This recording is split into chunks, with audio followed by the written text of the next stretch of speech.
Assalamualaikum warahmatullahi wabarakatuh. Tipster, kita ketemu lagi hari ini, hari yang luar biasa. Ya, sekarang kita di tempat yang berbeda. Kalau kemarin-kemarin kita tapping di studio kita, ya di indoor. Hari ini kita spesial, kita melakukan tapping di outdoor ya. Di lokasinya adalah di Saung Kebon Aba Uki ya, di kawasan Sahejo. Tipster, seperti yang diketahui bahwa podcast kita ini adalah mengangkat isu dan mengangkat tokoh yang berbasis kepada technopreneurship dan innovation. Oke, nah hari ini ya kita kedatangan tamu dengan dua-duanya, seorang technopreneur dan sekaligus juga seorang inovator. Ya, hari ini hadir di depan saya adalah Bapak Joko Andi. Selamat datang. Terima kasih, ya, Pak. Saya panggilnya ini Pak Joko Andi, bukan orang lain ya. Ini adalah teman saya, ya teman lama, satu angkatan dari ITB. Saya jurusan kimia, beliau adalah jurusan biologi. Yang sekarang udah menjadi SITH. Ya, SITH ya, Sekolah Ilmu dan Teknologi Hayat. Ya. Tipster, Pak Joko Andi, saya panggilnya Bro Andi aja, karena selama ini saya panggilnya Bro Andi. Okay.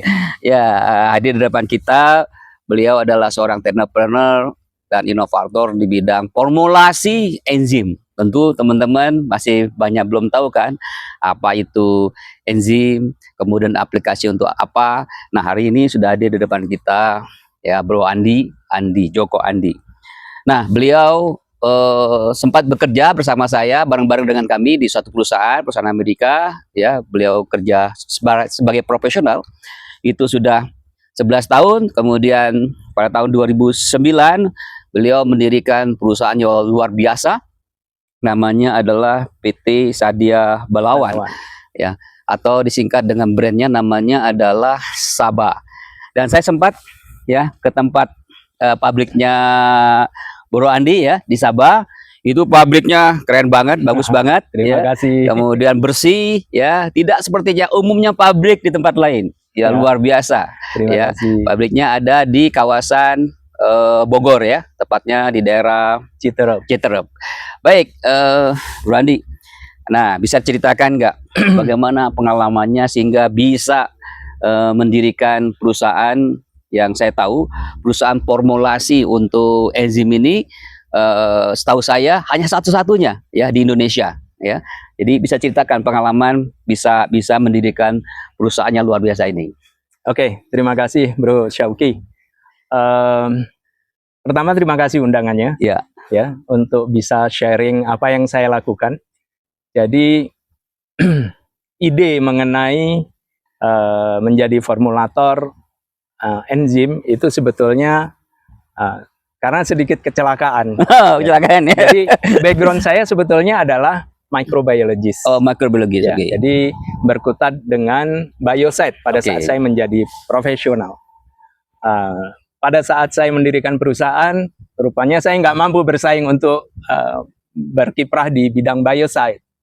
Nah, kemudian saya banyak kenalan dengan para peneliti ya, baik itu dari LIPI, dari BPPT saat itu yang sekarang menjadi BRIN ya sekarang. Ya. Sehingga timbul ide mengenai enzim. Karena enzim ini kan sebetulnya mungkin banyak yang belum tahu. Enzim itu apa itu sebenarnya? Nah, enzim itu adalah biokatalis. Jadi katalisator yang basisnya adalah bio, dari makhluk hidup, diproduksi dari makhluk hidup. Jadi namanya menjadi biokatalis. Oh, jadi itu dari makhluk hidup ya? Dari makhluk hidup itu basisnya apa? Bakteri atau apa?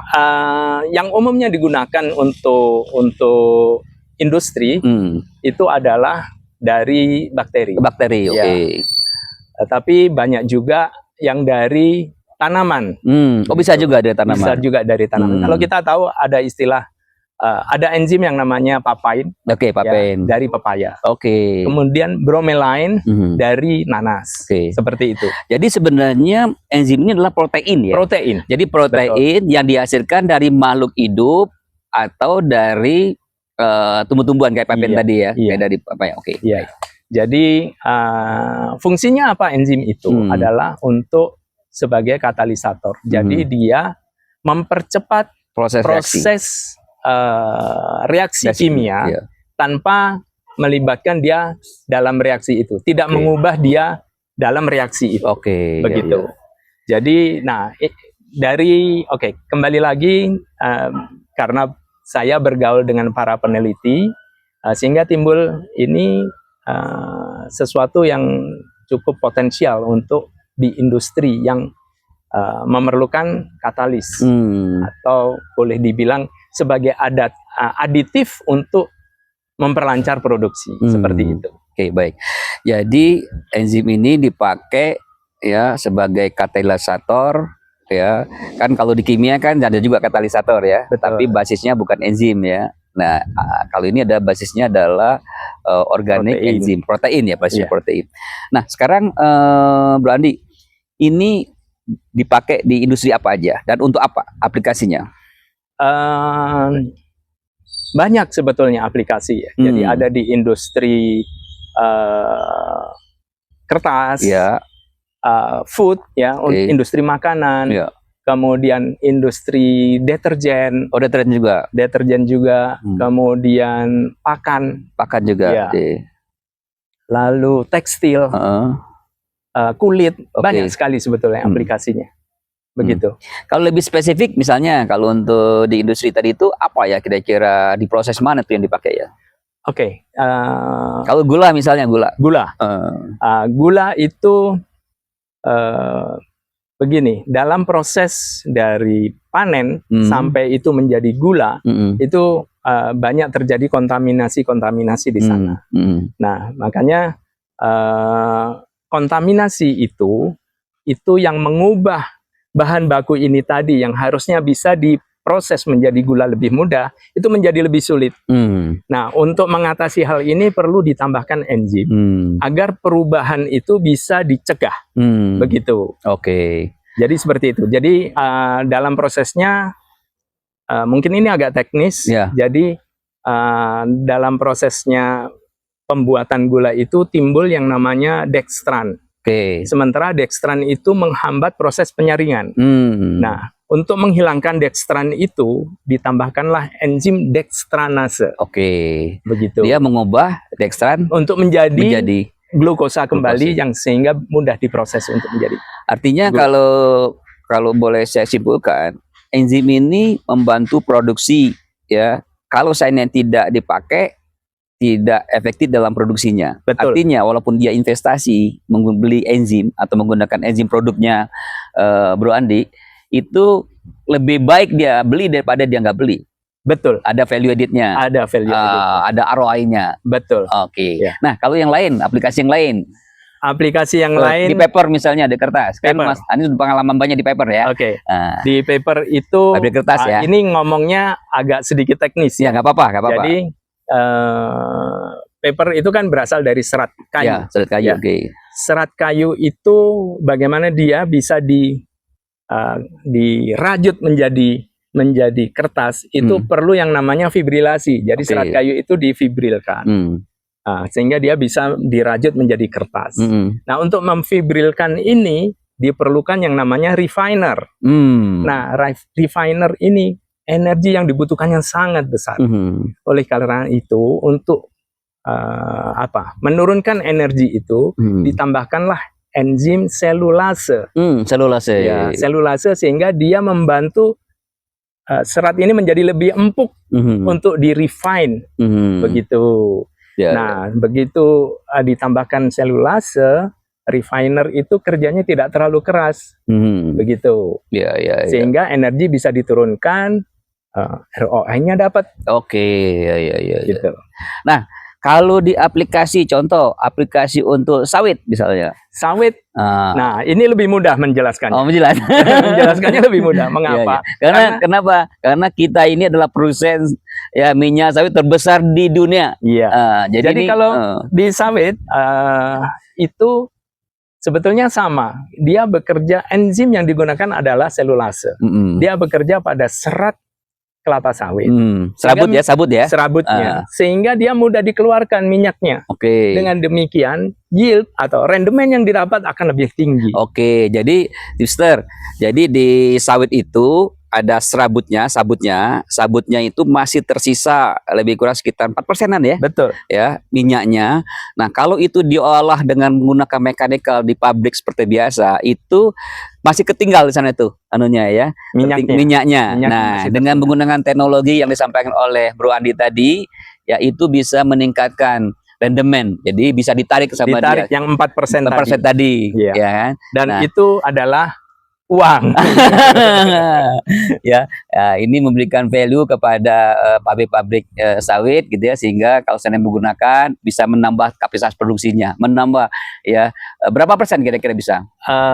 Bisa didapatkan banyak sekali. Ya? Dari 4% itu kita bisa saving ke 3 sampai 3,5%. Luar biasa, luar biasa. Nah, tadi cerita nih Bro Andi, cerita tentang amilase, sakrase, apa segala macam itu. Ini sebenarnya enzimnya ada berapa banyak sih? Jadi gini, enzim itu tergantung dari substratnya. Jadi enzim sangat spesifik bekerja pada substrat tertentu, dengan suhu tertentu dan pH tertentu. Jadi misalkan dextranase, dia hanya bekerja untuk dextran. Selulase, dia hanya bekerja untuk selulosa. Amilase bekerja untuk amilem. Amilem itu berarti pati ya? Starch. Ya seperti itu. Jadi esterase dia hanya bekerja pada ester. Protease hanya bekerja pada protein. Lipase hanya bekerja pada lipid, minyak. Itu. Jadi total ada berapa tuh kira-kira? Banyak ya? Banyak sekali ya? Banyak sekali. Nah, sekarang kalau di Sabah sendiri itu yang banyak dipakai adalah jenis apa ya saat ini? Saat ini yang kita gunakan untuk di deterjen, misalkan. Deterjen untuk aplikasi apa tuh? Jadi dia membantu deterjen itu untuk melepaskan kotoran-kotoran yang menempel, terutama untuk deterjen untuk rumah sakit. Jadi kalau seandainya dokter, perawat kena darah atau operasi, itu kan susah dicuci itu. Jadi menggunakan enzim ini bisa lepas gampang. Itu kalau deterjen itu kita menggunakan formulasinya adalah, ini sedikit saya ngomong formulasi. Menggunakan protease, lipase, sedikit amilase. Artinya di blending. Tidak hanya satu single produk enzim. Menjadi konsorsium enzim. Konsorsium enzim. Luar biasa ya. Ya. Gitu. Baik, kalau gitu Tipster. Jadi sudah jelas ya, sudah tahu ya apa itu enzim, kemudian aplikasinya untuk apa. Ternyata aplikasi sangat luas untuk industri. Nah, sekarang kita pengen tahu tentang Sabah sendiri ya. Nah, Sabah ini kan sudah berdiri sekitar 16 tahun ya. Apa yang sudah dilakukan terhadap industri? Kemudian rencana ke depan seperti apa? PT Sabah sendiri waktu kita bentuk adalah kita memang sebagai formulator. Jadi kita memformulasikan enzim agar bisa diterapkan untuk berbagai macam industri. Begitu. Nah, kita sudah masuk ke industri seperti yang diceritakan tadi di paper, deterjen, sawit, gula, dan turunannya ya, gula ini termasuk ke alkohol. Kemudian kita juga sedang mengembangkan untuk di industri kulit ya, untuk proses penyamakan. Itu yang sekarang sudah kita lakukan. Nah, kedepannya kita ingin dengan bekerja sama dengan BRIN, kita ingin memproduksi enzim itu sendiri. Jadi tidak hanya sekedar formulasi, tapi kita memproduksi. Artinya memproduksi raw material enzim itu oleh PT Sabah sendiri. Bekerja sama dengan para ahli-ahli dari BRIN Indonesia. Saya ingin mengembangkan jenis enzim ini dengan membuat kerjasama baik itu dengan BRIN maupun dari perguruan tinggi yang lain. Karena banyak sekali sebetulnya ahli enzim di Indonesia. Dari ITB ada, dari UNER ada, dari UJ Jember juga ada, seperti itu. Artinya riset tentang enzim ini Indonesia sudah maju. Sudah cukup maju. Cukup maju dan sudah cukup banyak peneliti yang sudah meneliti ini. Oke. Jadi tinggal tugasnya Bro Andi adalah bagaimana membuat kolaborasi dengan researcher ya di perguruan tinggi dan di BRIN ya, kemudian dikonekkan dengan industriawan ya. Kemudian inilah yang diaplikasikan ke industri, gitu ya. Betul. Jadi membawa skala lab ini menjadi skala industri untuk bisa diterapkan di industri. Oke. Ya, Bro Andi, kalau kita lihat kan tentu kan kalau kita bicara industri itu kan juga tidak lepas dari produk-produk dari luar ya, dari asing ya. Nah, kira-kira bagaimana persaingan antara produk-produk ini nantinya ya dengan produk-produk asing? Saya rasa Indonesia itu mempunyai koleksi makhluk hidup yang menghasilkan enzim ini cukup banyak. Jadi saya rasa tidak perlu ada kekhawatiran mengenai persaingan untuk nantinya. Bahkan saya cukup yakin suatu saat kita bisa mengekspor keluar produk kita. Oke, jadi tipster, jadi ini Bro Andi ya, produknya brandnya adalah Sabah gitu ya. Jadi mentargetkan untuk memproduksi lokal enzim, kemudian bukan saja digunakan di Indonesia, tapi juga target untuk ekspor keluar. Kapan itu kira-kira? Pada saat kita sudah bisa memproduksi dengan BRIN, saya akan segera koleksi dari masing-masing perguruan tinggi untuk bisa dibawa menjadi skala industri. Nah, kapan ya? Keinginan saya paling tidak 3 tahun lagi. Jadi 3 tahun ya, kita tunggu usahanya Bro Andi gitu ya, sehingga bisa memproduksi enzim sendiri, bahkan bisa mengekspor ya. Kemudian ini juga menjadi kebanggaan Indonesia, yang diekspor bukan hasil bumi ya, tapi adalah hasil teknologi ya. Teknologi tinggi ya, yang tadi saya sampaikan tidak banyak perusahaan, mungkin satu-satunya ya perusahaan di Indonesia melakukan formulasi enzim yang dipakai di industri, bukan begitu Pak Andi? Betul. Nah Pak Andi, apa tantangan dan challenge-nya selama ini masuk ke bisnis formulasi enzim ini? Tantangan pertama adalah belum banyak orang yang mengerti mengenai enzim. Pemahaman orang tentang enzim. Betul. Ya? Jadi edukasi market itu tantangan yang paling berat. Itu yang pertama. Yang kedua, karena saat ini mungkin 100% produk yang ada di Indonesia itu adalah produk impor. Harganya mahal. Iya, betul. Jadi saya dengan memformulasikan itu bisa membuat produknya bisa lebih kompetitif begitu. Bagaimana dengan kualitinya? Produk kita sudah pasti akan lebih bersaing. Mengapa? Enzim itu lifetime-nya pendek.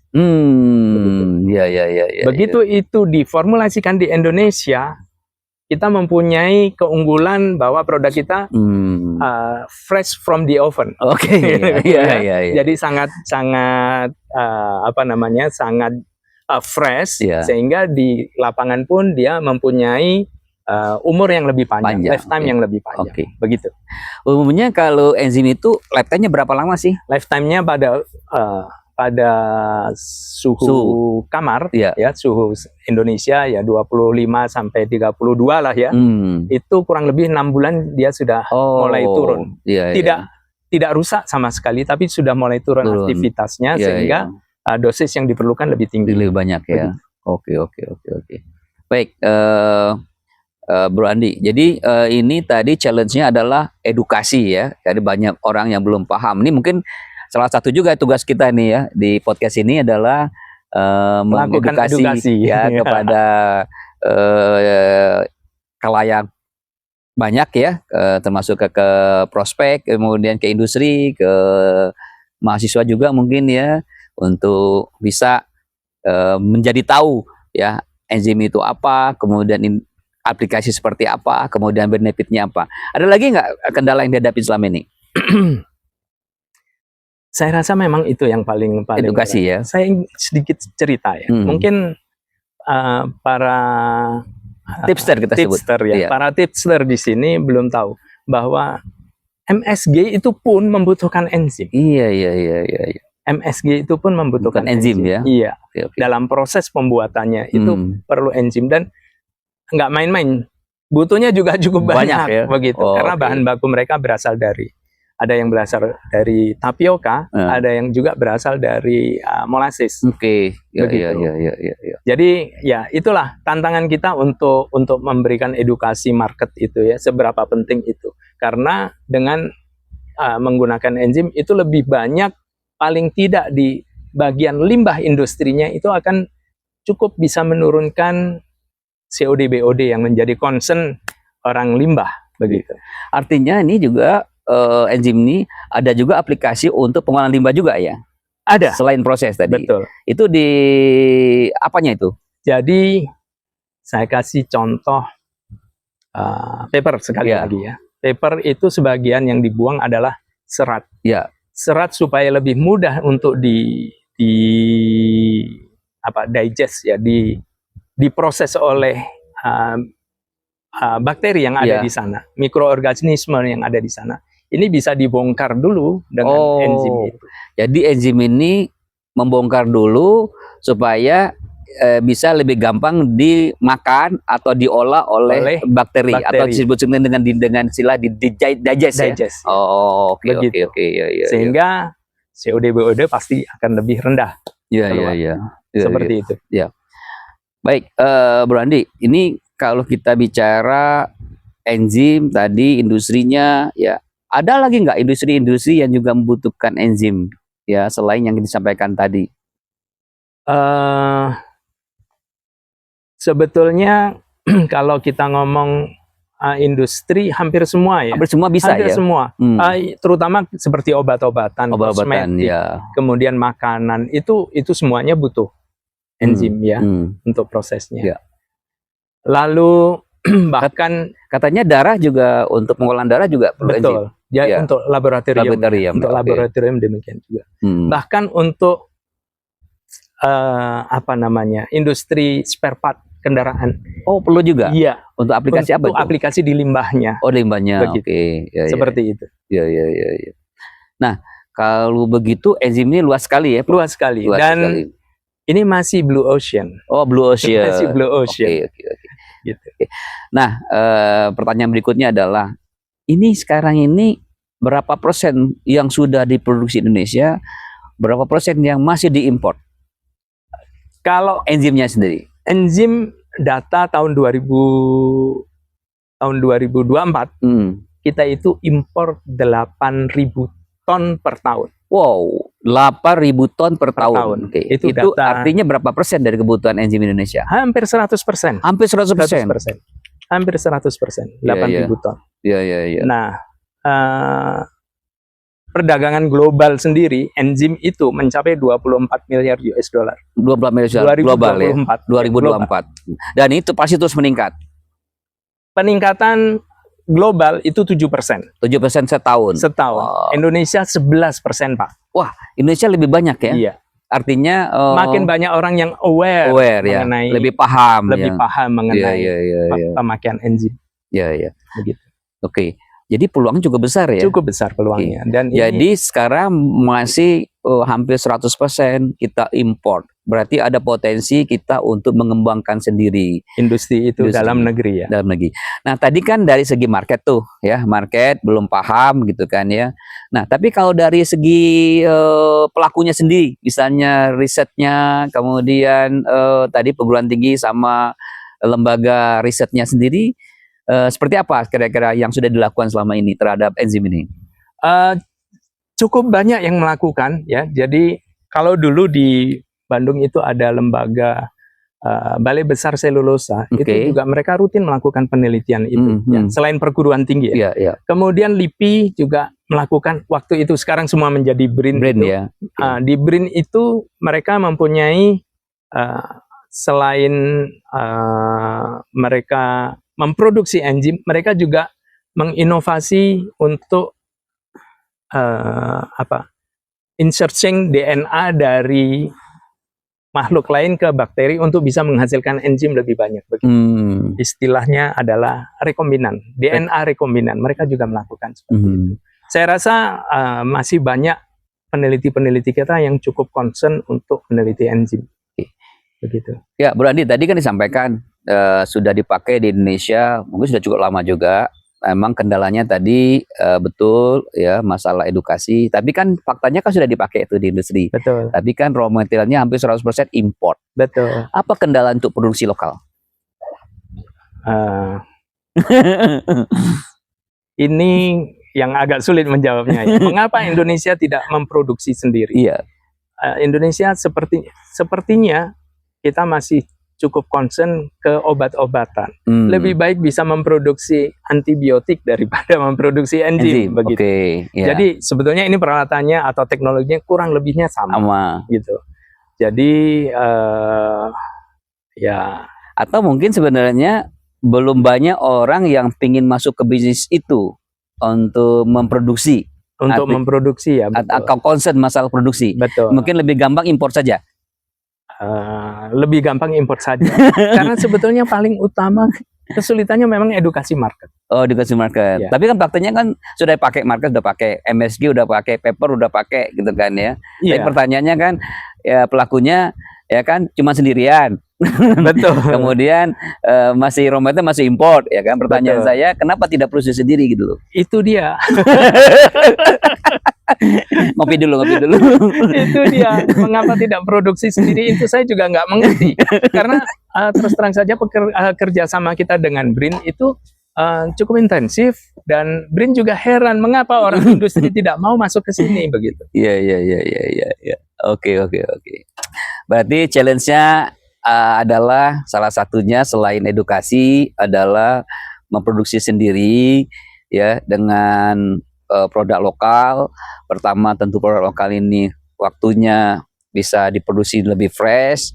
Kemudian juga lingkungannya kan environment hampir sama tuh ya. Temperatur dan lainnya dibandingkan dengan di luar ya kan. Yang ketiga juga bisa diambil dari resource-nya Indonesia sendiri. Misalnya kalau pepin kan bisa diambil pepayanya Indonesia ya kan. Betul. Kemudian yang lain-lain. Nah, apalagi ya sumber-sumber kalau kita mau buat ini itu sumber-sumbernya itu apa ya, raw materialnya lagi itu.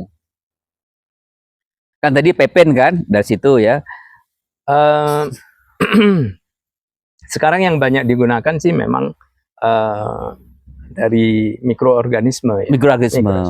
Nah kan mikroorganisme itu artinya kan dia ada kecocokan tadi temperatur, nutrien, ya kan. Nah koleksinya ya kita mau nggak mau mengambil dari, misalkan nih kita memerlukan amilase yang bisa mampu bekerja di suhu tinggi.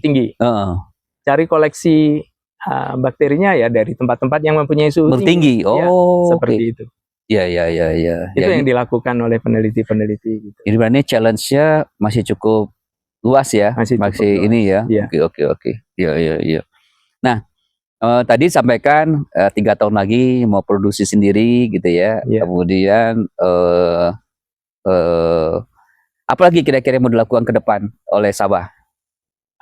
Kita bisa memperluas market sampai ke luar. Keluar ya. Betul. Oke, baik. Jadi kalau visi misi PT Sabah sendiri adalah kita memproduksi dengan lokal, kemampuan lokal, dan kita bisa mengekspansi market kita sampai keluar ya, begitu. Ya, Sir. Jadi ternyata bisnis enzim ini begitu luas, kemudian juga marketnya juga cukup besar, ya, pemainnya juga terbatas, gitu ya. Nah, Bro Andi, yang saya tahu kan juga di market kan ada juga perusahaan asing yang masuk ya. Betul. Ya, misalnya yang lihat di pabrik sawit itu ada produk-produk dari luar juga yang masuk. Kira-kira Sabah bisa berkompetisi nggak dengan mereka? Dari sangat segi, yakin. Bisa yakin ya? Sangat yakin, baik dari sisi quality maupun cost, kemudian servisnya juga. Sangat yakin karena kita di beberapa tempat kita juga sudah bisa menggeser perusahaan asing.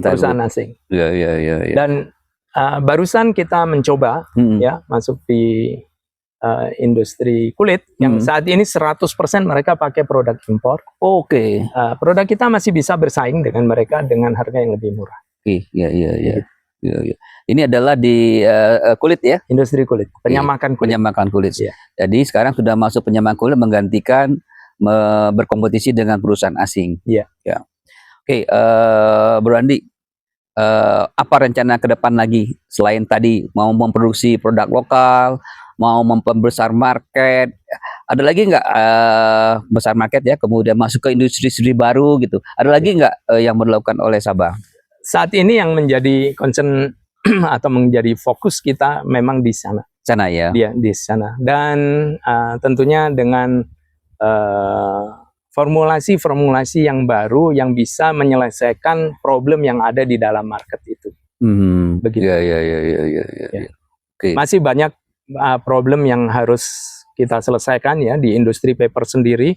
Prosesnya dari bubur sampai menjadi kertas itu banyak sekali hal yang masih kita bisa bisa diefisiensikan dengan enzim sebagai aditif. Oke, enzim sebagai aditif. Iya.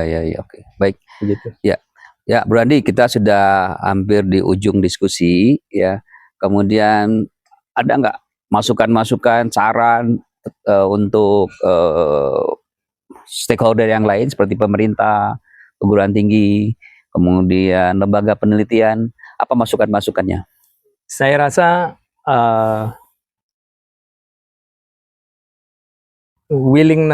keinginan untuk melakukan penelitian di enzim ini perlu ditingkatkan untuk para peneliti, sehingga kita bisa membuat atau memproduksi dalam negeri dengan produk-produk yang kita bawa dari lab menuju industri itu, sehingga bisa bersaing dengan produk-produk dari luar, sehingga kita tidak terlalu tergantung dengan produk dari luar negeri. Itu. Ya. Terus sudah ada kolaborasi dengan perguruan tinggi udah ya? Beberapa sudah. Ya. Beberapa sudah. Ya. Terus gimana minat sekarang, terutama mahasiswa ya? Mahasiswa ini kan biasanya kan minatnya kan mungkin belum banyak tahu yang enzim ya. Nah, betul. Ini kira-kira apa yang dilakukan supaya mereka tahu bahwa ini ada enzim ya, kemudian dibutuhkan di industri gitu ya. Apa yang sudah dilakukan untuk perguruan tinggi? Jadi begini, saya cukup lama menjadi advisory board SITH. Oke. Dari tahun 2019 sampai terakhir kemarin, beberapa kali diminta untuk memberikan kuliah umum, kuliah umum dari praktisi begitu. Nah, di situ saya akan menjelaskan sebetulnya bagaimana kebutuhan enzim itu di industri. Kemudian beberapa kali saya juga diundang dari ITSB, Kerawang ya. ITSB, kemudian Surya University, kemudian Unimed Medan, Universitas Del. Itu ya saya akan berikan penjelasan bagaimana kebutuhan mengenai enzim itu dan bagaimana aplikasinya di industri. Artinya sudah dilakukan ya. Jadi Bro Andi ini sudah mempromosikan ya tentang enzim di perguruan tinggi. Betul. Supaya mahasiswa lebih aware gitu ya. Suatu saat mereka bekerja di industri yang berkaitan, mereka paham bahwa oh ini ada kebutuhan seperti ini. Begitu. Ya. Ada rencana menulis buku kira-kira terkait dengan enzim nggak? Sejauh ini belum. Ya. Mungkin perlu dorongan lebih keras lagi untuk menulis. Mungkin ada baiknya itu menulis buku ya tentang enzim, sehingga enzim lebih gampang dibaca dengan cara populer ya, yang kaitan dengan industri bukan yang bahasa-bahasa akademis yang susah gitu ya, yang lebih applied ya, enzim applied ya di industri. Kemudian Bro Andi, ada pesan nih, kan sudah lebih dari berapa tahun nih ya, udah lebih dari 16 tahun ya sebagai pengusaha ya, tentu juga ada katakanlah pengalaman-pengalaman bisa di-sharein ke pengusaha-pengusaha muda yang sekarang juga sedang bergelut untuk menjadi pengusaha, menjadi technopreneur? Ya, pengalaman pribadi kita nggak boleh menyerah, itu saja, bahwa semua usaha yang kita lakukan tidak berjalan mulus, itu ya betul, tapi semua itu bisa diatasi dengan kemauan keras kita untuk mencapai tujuan yang sudah kita tetapkan.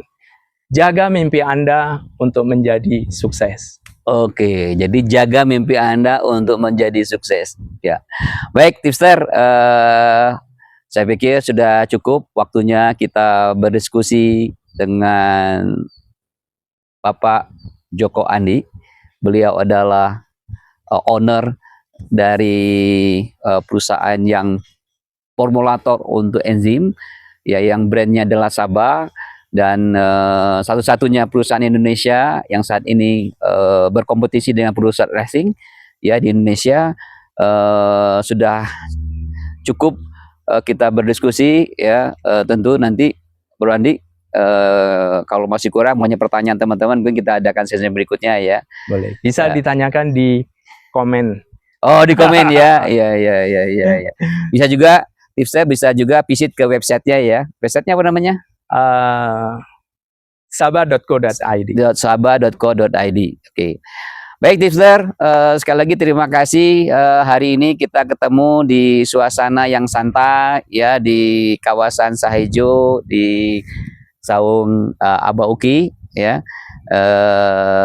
Mudah-mudahan pertemuan hari ini, ya, mencerahkan kita semua, ya, bahwa banyak sekali bidang-bidang usaha yang sangat potensial dan berbasis teknologi, ya. Kemudian juga masih banyak juga challenge-nya juga kita untuk bisa berkompetisi dengan perusahaan asing. Semoga Pak Andi bisa menjadi pemain lokal, ya, tidak hanya bersaing di Indonesia tapi juga tadi rencananya untuk ekspor ke luar negeri. Terima kasih sekali lagi tipster, sampai ketemu di kesempatan lain. Wassalamualaikum warahmatullahi wabarakatuh.